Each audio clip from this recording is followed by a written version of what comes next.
Baiklah ya, Assalamualaikum warahmatullahi wabarakatuh. Om Swastiastu, Namo Buddhaya, salam kebajikan. Teman-teman wartawan, udah lama nggak ketemu saya.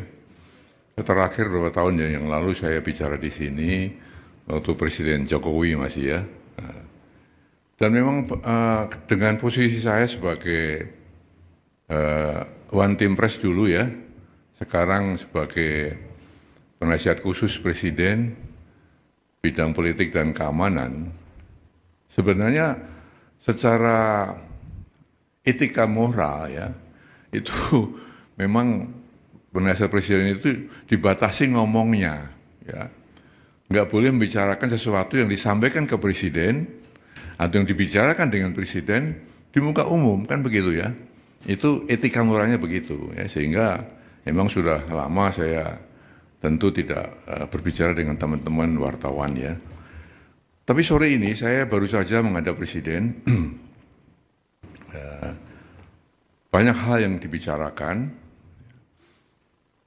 tapi ada satu hal yang memang saya diizinkan untuk menyampaikan kepada saudara sekalian, ya, sehubungan dengan surat usulan ya, atau saran-saran dari Forum Purnawirawan TNI ya, yang isinya 8 poin ya, 8 butir itu ya, gitu. Nah, saya tentu akan menyampaikan apa yang tadi ya telah dibicarakan dengan Presiden dan akan saya sampaikan kepada saudara-saudara sekalian ya. Memang saran itu disampaikan oleh forum para purnawirawan TNI ya, para jenderal, para kolonel ya, ditandatangani, disampaikan secara terbuka, betul kan? Terbuka, secara meluas ya. Nah di sini tentunya Presiden memang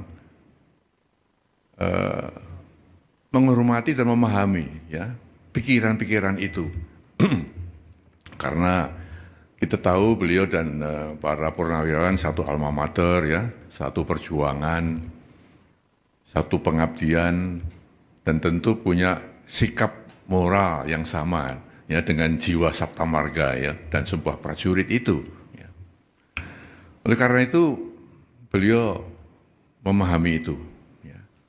Namun tentunya Presiden sebagai kepala negara, kepala pemerintahan, Panglima tertinggi TNI tidak bisa serta-merta menjawab itu. Ya. Spontan menjawab tidak bisa, karena apa?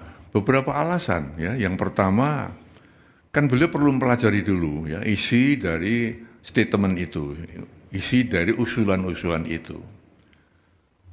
Dipelajari satu persatu, karena itu masalah-masalah yang tidak ringan ya, masalah yang sangat fundamental ya. Lalu beliau juga kita lihat bahwa Presiden, walaupun sebagai kepala negara, kepala pemerintahan, ya, juga Panglima tertinggi TNI, ya, istilahnya ya, mempunyai kekuasaan yang tak terbatas. Ya. Artinya kekuasaan beliau, kewenangan dia terbatas juga. Ya. Dalam negara yang kita menganut res politika, ada pemisahan antara ya, eksekutif, legislatif dan yudikatif, tidak bisa saling mencampuri di situ. Maka usulan-usulan yang ya bukan bidangnya Presiden, bukan domain Presiden, tentu ya Presiden tidak akan ya menjawab atau merespon itu. Ya. Nah, lalu yang ketiga, kebijakan Presiden atau keputusan Presiden atau arahan Presiden ya tidak semata-mata ya, muncul dari satu sumber. Ya. Presiden mendengarkan, tapi tidak hanya satu sumber, kemudian Presiden mengambil keputusan, mengambil kebijakan. Harus banyak sumber-sumber lain yang beliau dengarkan. Juga beliau mengambil keputusan bukan hanya fokus pada satu bidang, banyak bidang-bidang lain yang harus dipertimbangkan Presiden sebelum mengambil keputusan. Nah, dengan demikian maka kalau ada anggapan bahwa Presiden tidak merespon, bukan seperti itu ya. Presiden dia telah menjelaskan seperti itu. Oleh karena itu beliau berpesan tadi kepada saya agar disampaikan kepada masyarakat ya agar tidak ikut berpolemik masalah ini, ya. Tidak ikut menyikapi pro dan kontra, ya, karena hanya akan menimbulkan kegaduhan-kegaduhan, ya, yang akan mengganggu kebersamaan kita, keharmonisan kita sebagai bangsa.